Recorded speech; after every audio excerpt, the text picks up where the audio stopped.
I froze, my grip tightening on the bat. My heart was pounding so hard I thought it would burst. It didn't move. It just stood there, watching.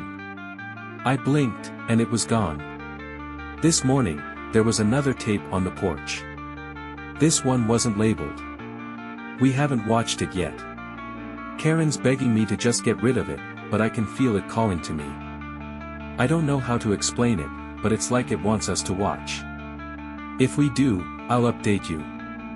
I just hope I'm still here to post again. Now that you are interested in the story, let me tell it how it all happened from the beginning.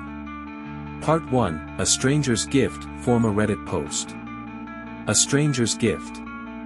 Hey everyone, I don't even know where to start. I feel like I'm losing my mind, but maybe writing this down will help. Or at least make someone out there believe me. Yesterday, my family, me, my wife Karen, and our 2 kids, Mark and Lucy, got a package delivered to our doorstep. No label. No return address. Just an old, beat-up cardboard box taped up like someone was trying to keep something from getting out. We live in a quiet suburban neighborhood, the kind of place where the most exciting thing is the annual block party. So yeah, a random package showing up was a little weird, but I figured maybe it was a wrong delivery. Karen wanted me to leave it alone, but curiosity got the better of me. I mean, it's human nature, right? Inside, there was this old TV/VCR combo. You know, the kind from the 90s, the ones you had to slap to get them working. It was covered in dust, and the screen had a spiderweb crack in one corner. Alongside it, there were 3 VHS tapes, each one labeled in shaky handwriting, yesterday, tonight, and to be watched. We were all a little creeped out, but Mark, he's 15, thinks he's too cool to be scared, said we should just play the first tape. I was hesitant, who even uses VHS anymore, but he was already hooking it up to the TV. When we hit play, the screen flickered to life, and at first, it was just static. But then, it showed us. Sitting in the dining room. Eating dinner. My stomach dropped. It wasn't just a family that looked like us. It was us. The clothes we were wearing, the food on the table, everything was exactly how it had been last night. Except the angle was impossible. The camera seemed to be filming from somewhere above the table, like it was floating in the air. Karen tried to brush it off, saying it was probably some prank. Maybe someone rigged a hidden camera in our house. But as we kept watching, there were these inconsistencies. Small things, like the way the shadows didn't match the room's layout, or how a faint, dark shape flickered in the background. And then it hit me, I had gotten up halfway through dinner to grab a drink from the kitchen. But on the tape, I never left my chair. By the time the tape ended, the whole family was on edge. We argued about what to do next. Call the cops. Throw the whole thing out. Karen insisted we should just ignore it, but I couldn't stop thinking about the other 2 tapes. Especially the one labeled Tonight. When Karen and the kids went to bed, I stayed up. I told myself I just wanted to make sure the house was secure, but really, I couldn't stop staring at the box on the coffee table. At 11:37 p.m., curiosity won. I popped in the tape. And what I saw chilled me to the core. It was us again, this time in the living room. Sitting exactly as we were earlier that evening, watching the first tape. Except the version of me on the screen was staring straight at the camera, his expression blank, his eyes dark and sunken. I froze. My reflection wasn't staring back at me from the TV's glass. It was him. And that's when I noticed it.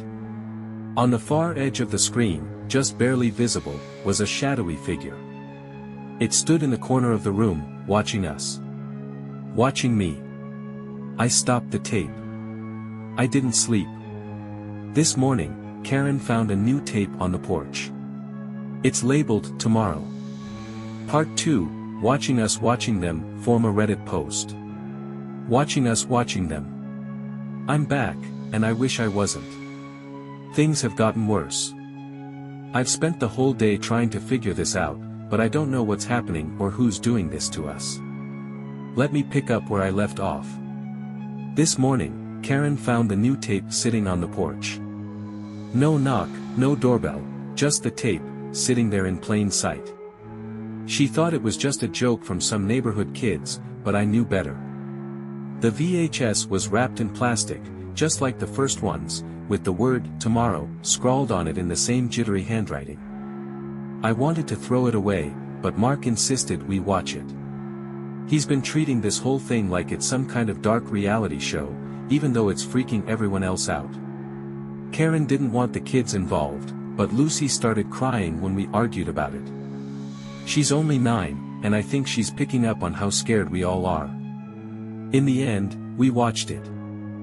I almost wish we hadn't. The tape started with footage of our backyard. It was night, and the camera seemed to be pointed at the house from somewhere near the tree line. You could see the lights in our living room and the faint glow of the TV. And then something moved. At first, it was subtle, like a trick of the light. A shape at the edge of the frame. But then it became clear, someone was standing just inside the tree line, motionless. Watching. Karen gasped and grabbed my arm, and I realized I was holding my breath. The figure on the screen was tall and completely black, like a silhouette cut out of reality.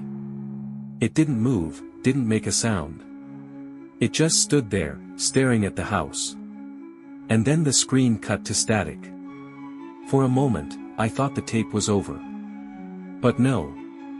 The footage came back, this time inside the house. It showed Lucy, our youngest, standing alone in the kitchen. Her back was to the camera, but you could tell something was off.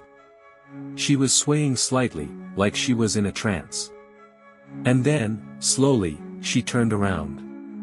Her face was pale, almost gray, and her eyes, they weren't her eyes. They were black, like two pits leading into nothingness. Karen screamed and lunged for the VCR, yanking the tape out. "This has to stop," she said, her voice shaking.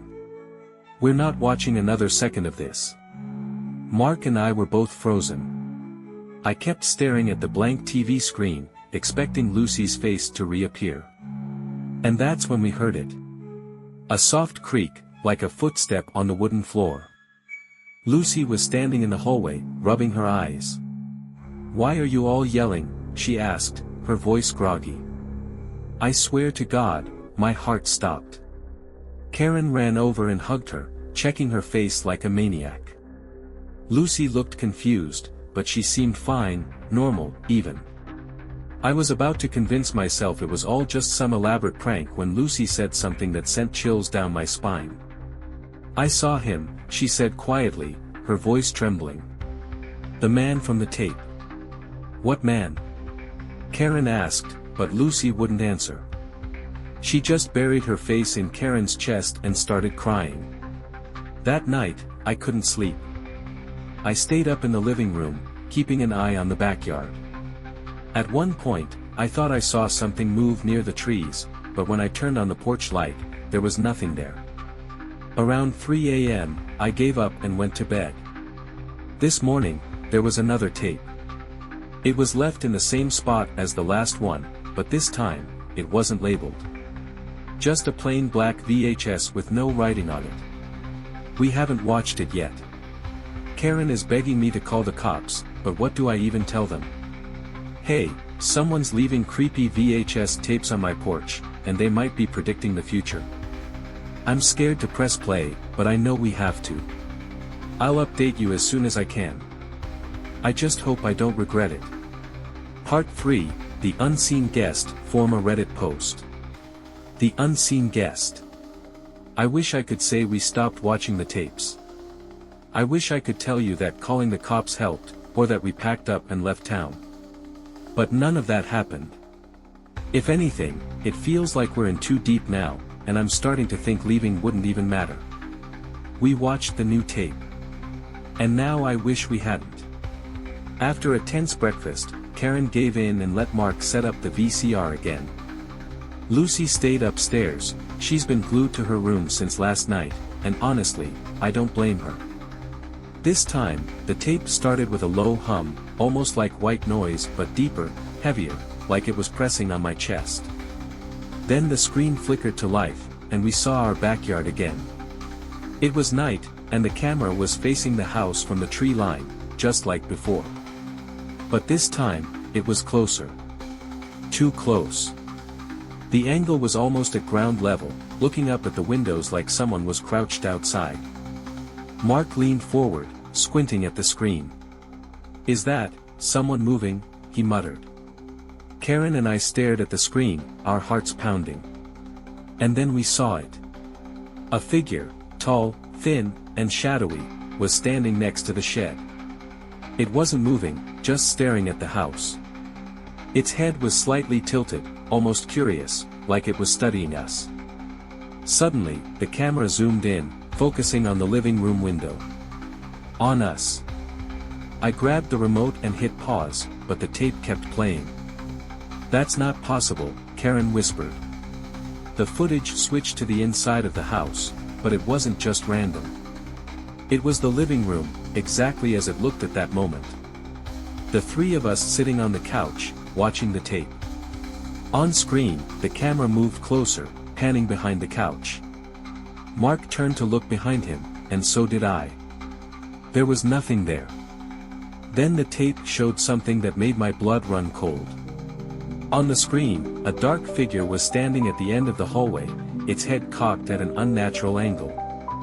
Its body was slightly blurred, but you could see its eyes, or where its eyes should have been. Two black voids that seemed to suck the light out of the room. "Turn it off!" Karen yelled, but I couldn't move. On the tape, the figure began to move, stepping into the living room. It was slow, deliberate, almost like it was enjoying itself. And then it stopped, right behind me. Karen lunged for the VCR and ejected the tape. The screen went black, but the image of that thing standing behind me burned into my mind. I jumped off the couch and grabbed the bat I keep by the door. Mark ran to check the backyard while Karen frantically called the cops. Mark came back, his face pale. "There's nothing out there," he said. "But the shed door's open." We locked all the doors and windows and waited for the police. When they showed up, I felt like a complete idiot trying to explain the situation. The officer, a guy named Davis, was polite but clearly skeptical.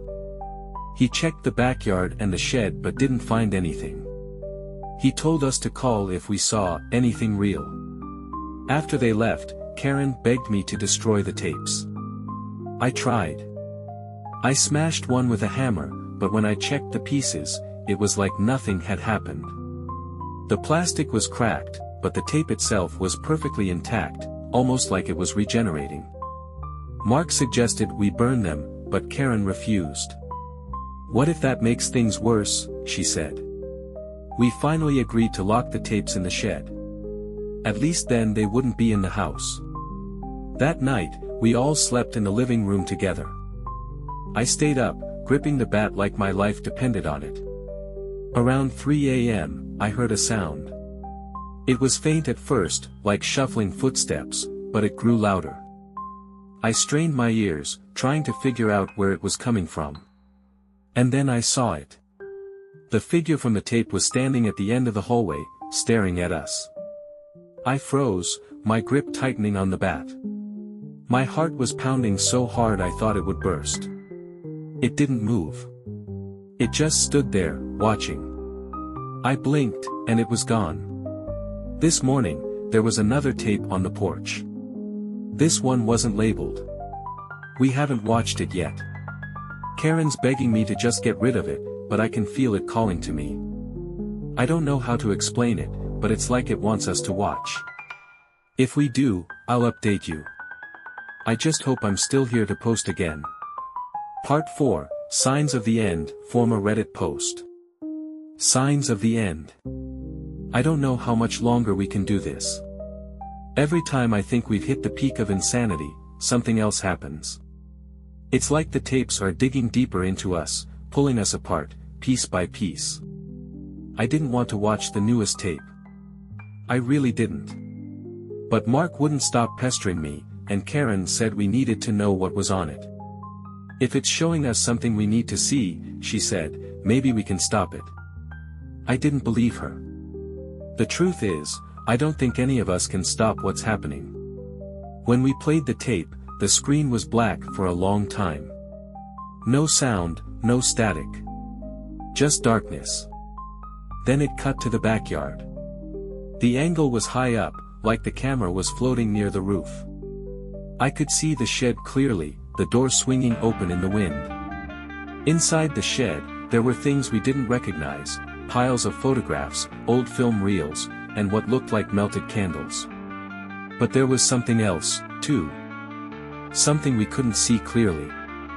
The camera zoomed in on the floor, where strange symbols were scratched into the dirt. They were crude, jagged lines forming shapes that didn't make sense. Karen said they looked like some kind of runes, but she didn't know what they meant. Then the scene shifted, showing Karen herself. She was standing in the backyard, barefoot and in her nightgown, holding a box of photographs. Her eyes looked vacant, almost like she was sleepwalking. On the tape, Karen knelt in front of the shed and started pulling the photographs out one by one. They were old family pictures, Christmas mornings, birthdays, vacations. But something was wrong. The faces in the photos were smeared, as if someone had dragged their fingers through the ink. You could still recognize the people, but their expressions were warped, stretched into something inhuman. Karen began throwing the photos into a fire pit. One by one, she burned them, until there was nothing left.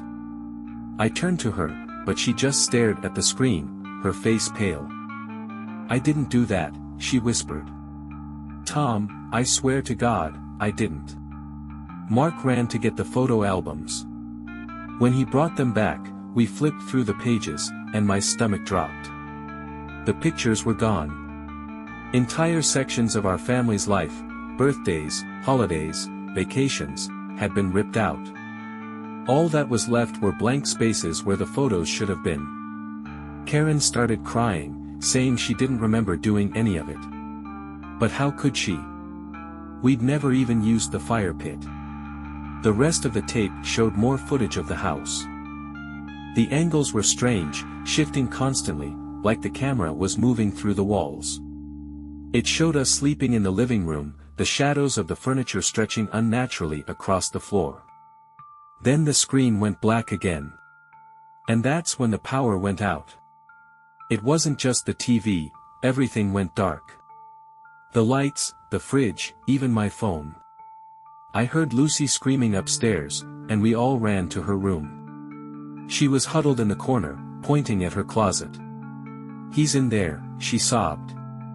Mark threw open the closet door, but it was empty. Still, I could feel it. Something was wrong. The air was heavy, like it was pressing down on me. I told Karen to take Lucy and Mark to the living room while I stayed behind. I grabbed the bat again and started searching the house, opening every closet, every cupboard, even the attic. There was no one there. When I came back downstairs, Karen was holding another tape.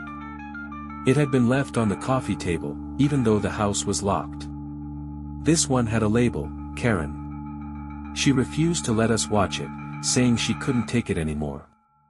But Mark argued with her, saying we needed to know what it showed. What if it's trying to warn us, he said. Karen screamed at him to shut up and ran to the kitchen, clutching the tape.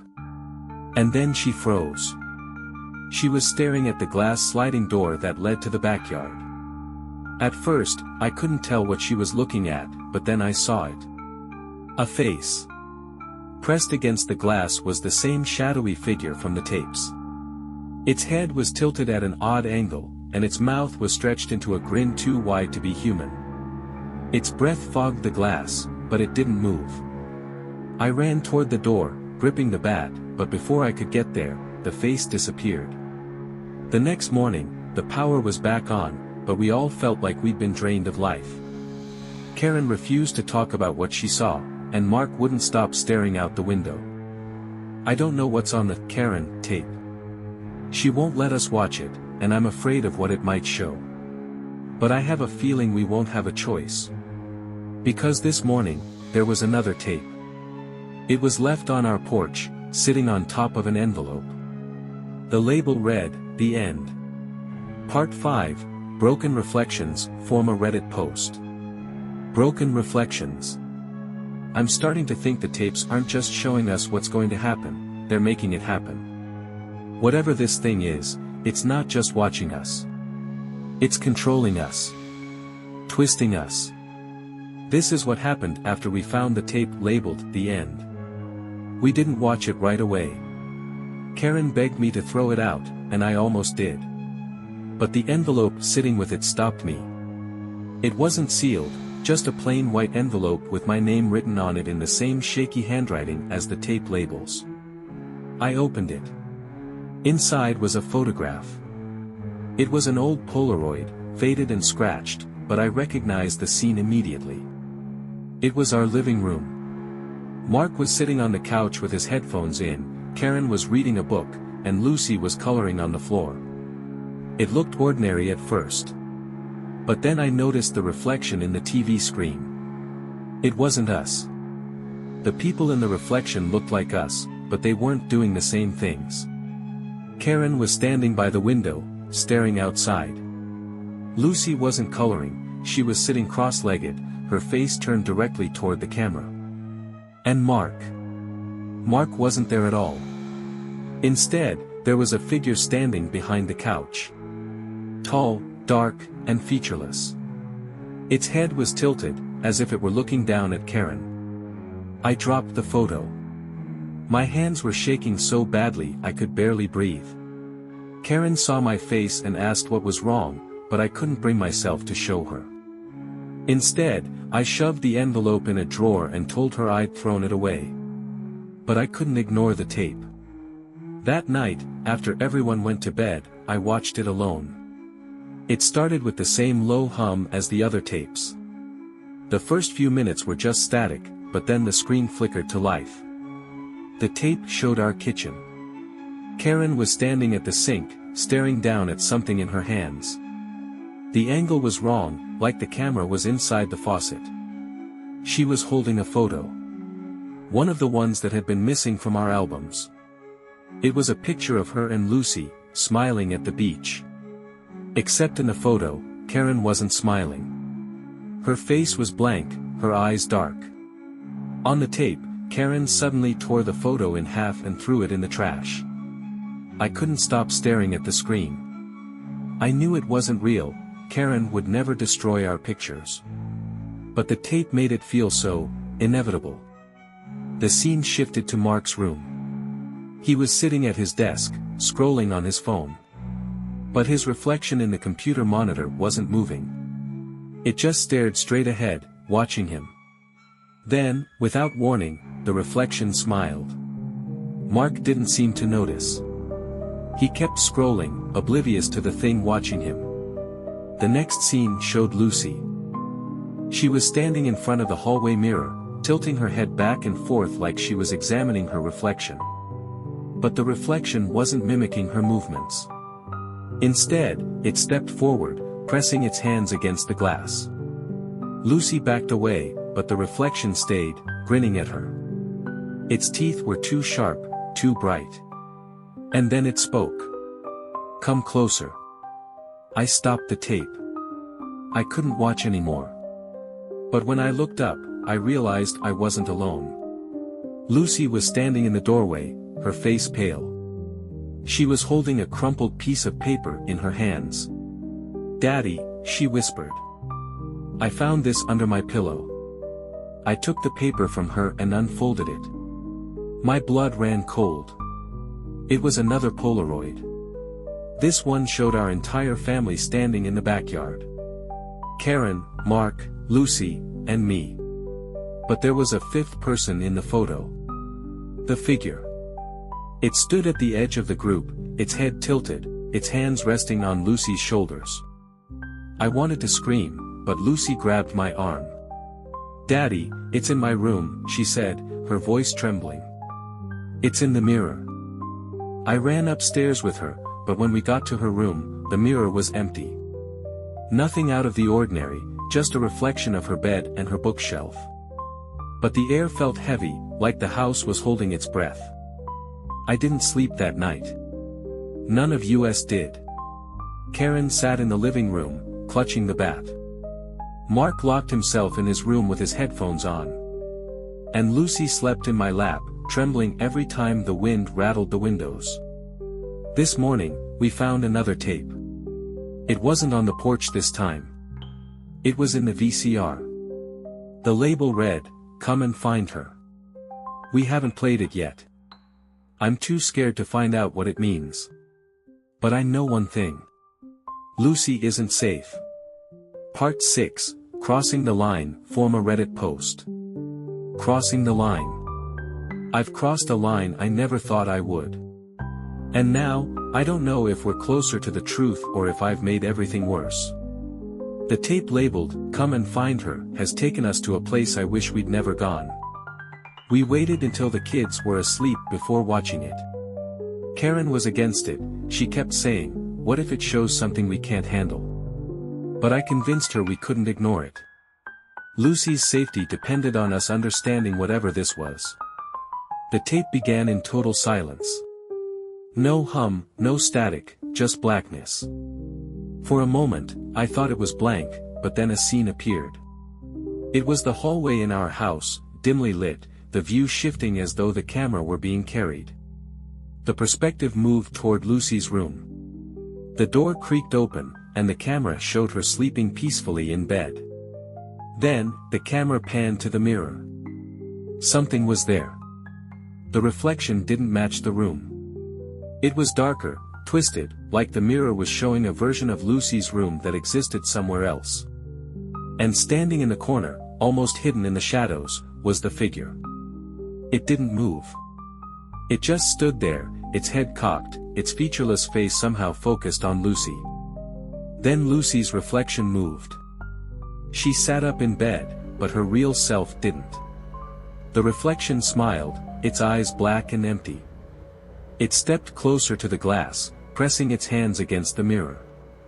The camera zoomed in on the reflection's mouth as it whispered, "Come and find her." I stopped the tape, my hands trembling. Karen was shaking her head, tears streaming down her face. "No," she whispered. "We're not doing this. We're not watching another second." But I couldn't let it go. The next morning, I took the tape to a friend of mine, Chris. He works in tech and knows a lot about old formats. If anyone could help us figure out what was going on, it was him. I didn't tell him everything, just that we'd been getting weird tapes and wanted to know where they came from. He agreed to analyze the footage and said he'd call me later. When I got home, Karen was furious. "You're dragging someone else into this," she shouted. "What if it follows him now? What if it makes things worse?" I didn't have an answer. I just wanted someone, anyone, to help us. That night, Chris called. His voice was shaking. "Tom, where did you get these tapes?" he asked. "I told you, they just showed up," I said. "Well, you need to get rid of them," he said. "Now. What did you find?" There was a long pause. Then he said, "There's something embedded in the footage. Layers of images, audio. I don't even know how to describe it. It's like the tape is alive." I felt a chill run down my spine. "What do you mean, alive?" "It's not just showing you things," he said. "It's interacting with you. Reacting to you. It's feeding off you." Before I could ask him anything else, the call cut out. I tried calling him back, but he didn't answer. The next morning, I found out why. Chris died in a car accident on his way to work. The cop said his brakes failed, but I know that's not the whole story. Whatever's on those tapes, it didn't want him digging deeper. Karen was right. I dragged him into this, and now he's gone. But his death gave me the push I needed to dig deeper. I couldn't let this thing keep terrorizing us. I took the tapes and the VCR out to the backyard and tried to destroy them. I burned them, smashed them, even tried soaking them in water. Nothing worked. The tapes wouldn't burn. The plastic cracked, but the reels stayed intact, untouched. And then I noticed something carved into the VCR. Symbols. The same jagged shapes from the shed floor. Karen helped me look them up online, and after hours of searching, we found something. A story about a filmmaker from the 1980s, a man who went insane while making a horror movie and disappeared. The article claimed he'd created a loop, a cursed film that trapped its viewers in a cycle of fear and death. His work was rumored to exist on VHS tapes, passed from family to family like some kind of plague. I thought it was just an urban legend, until I saw the photo attached to the article. It was a still image from one of the filmmaker's tapes. The hallway was identical to ours. The article didn't explain how to stop it, but it mentioned something chilling. The filmmaker had used the tapes to lure families into his world, a place he called the other side. Karen and I barely slept last night.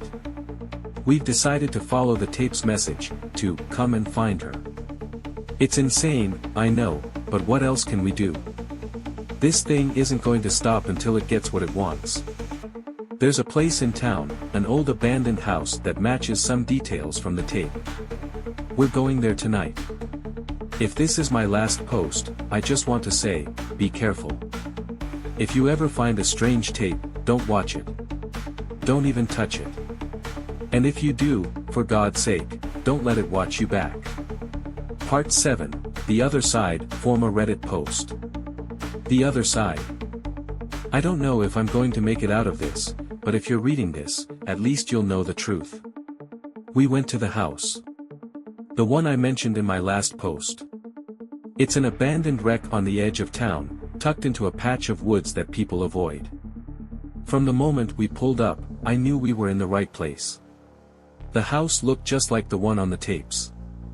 Sagging roof, shattered windows, and a front door that hung open like it had been waiting for us. Karen didn't want to go inside. She begged me to leave, to try to find some other way to end this. But I couldn't. Lucy needed us. Mark stayed in the car, keeping watch.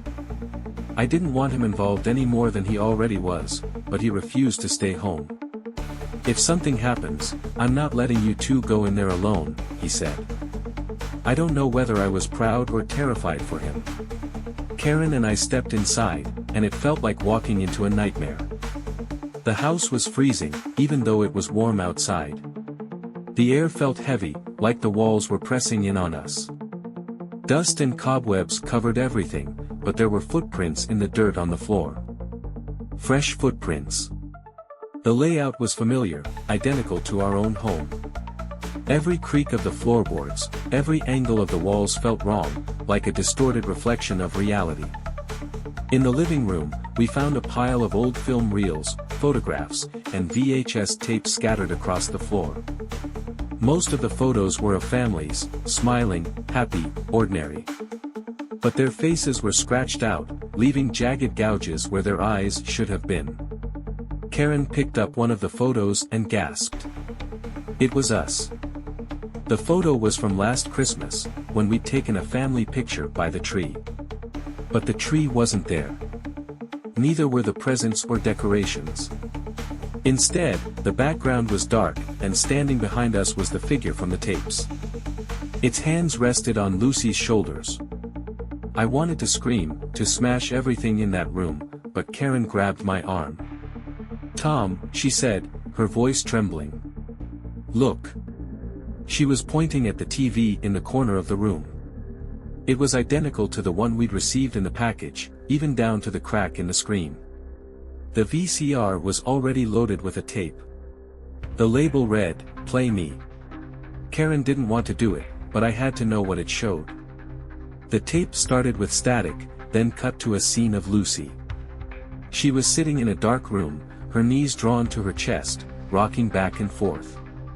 She looked scared, but she wasn't alone.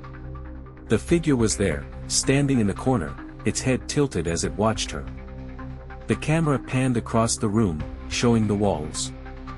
They were covered in those strange, jagged symbols, carved into the plaster like deep wounds. Lucy looked up at the camera. Her lips moved, but there was no sound. Then the screen went black, and text appeared, "She's waiting for you." That's when we heard the laughter. It started as a low chuckle, echoing through the house. Then it grew louder, sharper, until it was deafening. It wasn't coming from one place, it was everywhere, filling the walls, the floor, the ceiling. Karen grabbed my hand, and we ran. The laughter followed us, rising and falling like a twisted symphony. As we stumbled through the hallway, I saw the shadows on the walls shifting, stretching into impossible shapes. We found the basement door. It was slightly ajar, and a faint light spilled out from the crack. I didn't want to go down there, but I knew Lucy was there. I could feel it. Karen tried to hold me back, but I pushed forward. "Stay here," I told her, but she wouldn't let me go alone. The stairs creaked under our weight as we descended into the basement. The air grew colder with every step, and the light grew brighter, harsher. When we reached the bottom, I saw her. Lucy was sitting in the center of the room, surrounded by those symbols, etched into the concrete floor. The light was coming from the symbols, pulsating like a heartbeat. She looked up at me, tears streaming down her face. "Daddy," she whispered. "It wants us to stay." Before I could reach her, the figure appeared. It stepped out of the shadows, towering over us. Its head tilted, its body distorted, like it was struggling to keep its form. Karen screamed, and I felt the air leave my lungs. The figure raised a hand, pointing at the symbols on the floor. The light grew blinding, and I heard Lucy's voice again, but it was different, warped, overlapping, like 100 voices speaking at once. "You can't take her," it said. "One must stay." I don't know how I found the strength, but I grabbed Lucy and ran. Karen was right behind me, her hand gripping my arm like a vice. The laughter chased us up the stairs, through the hallway, and out into the yard. When we got to the car, Mark was already screaming for us to get in. We didn't look back as we sped away, the house shrinking into the distance. But I know it's not over. Lucy hasn't spoken since we brought her home. She just stares at the mirror in her room, her reflection slightly out of sync with her movements. And this morning, there was another tape. The label read, "The Final Cut." I think I know what it wants. Part 8, The Final Cut, form a Reddit post. The Final Cut. This is the last time I'll post. If I don't make it through this, I just need someone to know what happened. To know the truth about the tapes, the house, and the thing that's been watching us.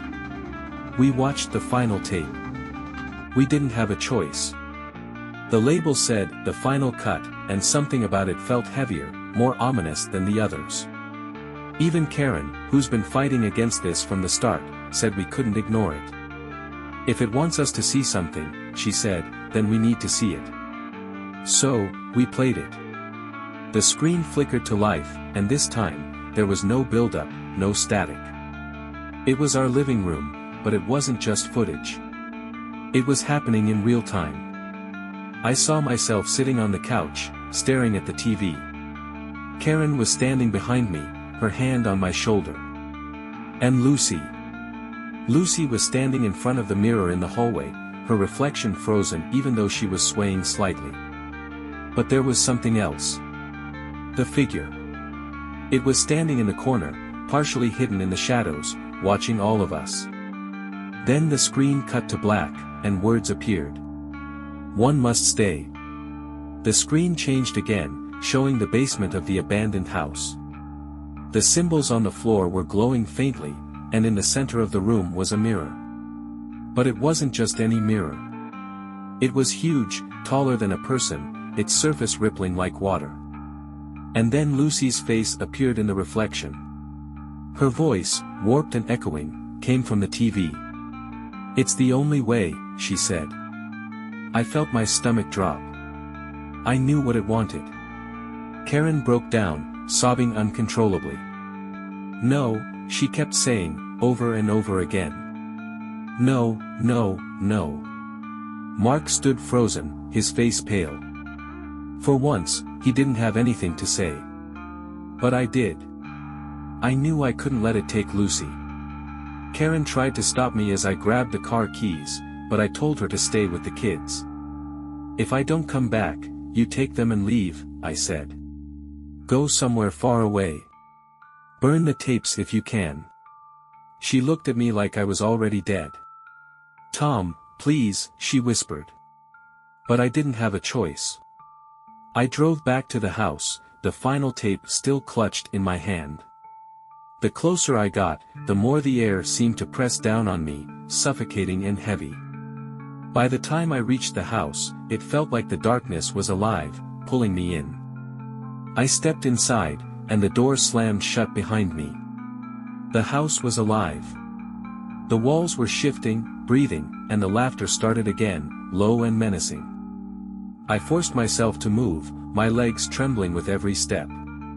The basement door was already open, the faint glow of the symbols lighting the way.